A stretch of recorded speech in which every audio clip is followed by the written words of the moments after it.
అడుగడుగున ప్రతి పేదవాడి గుండెను ప్రతి పేదవాడి గూడాన్ని తలుపు తట్టిన రాహుల్ గాంధీని ఈడీ సిబిఐ కేసులతో వేధిస్తున్నారు కదా. మోడీ గారి దగ్గర ఉన్న ఈడీ సిబిఐ గాంధీ కుటుంబాన్ని వేధించడానికి ఉపయోగించినప్పుడు ఈరోజు కూలేశ్వరం అయిపోయింది, పక్కనే ఉంది.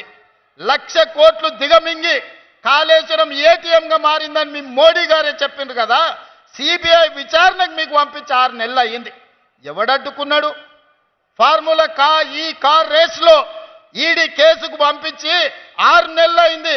ఇవాళ కేటీఆర్ని ఎందుకో పిలుస్తలేరు? ఇవాళ కాళేశ్వరంలో కేసీఆర్ను హరీష్ను కాపాడుతున్నది మీరు కాదా? ఫార్ములా ఈ రేస్లో కేటీఆర్ను కాపాడుతున్నది మీరు కాదా?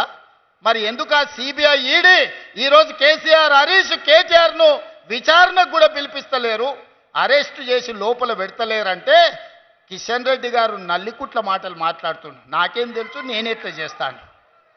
సోనియా గాంధీ గారిని, రాహుల్ గాంధీ గారిని మీ మోడీ గారు మీరు ఈడీ సిబిఐలతో వేధించవచ్చు, కానీ మీ చీకటి మిత్రుడు మీ ఫెవికాల్ బంధం మీ బీఆర్ఎస్ నాయకులను మాత్రం కేసీఆర్ హరీష్ కేటీఆర్ను ఈ శుక్రాచార్యుణ్ణి మారీచుని సుబాహుడు రాక్షసులను మాత్రం మీ మోడీ పిలువడా?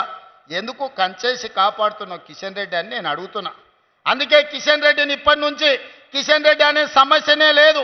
కేసీఆర్ హరీష్ కేటీఆర్ని అరెస్టు చేసే వరకు కిషన్ రెడ్డి పేరు కల్వకుంట్ల కిషన్ రావుగా పేరు మార్చి కేసీఆర్కు దొంగపుత్రుడైతే కిషన్ రెడ్డి దత్తపుత్రుడు కేసీఆర్కు ఇద్దరు కలిసి కేసీఆర్ దోపిడిని ఈరోజు కాపాడే ప్రయత్నం చేస్తున్నారు.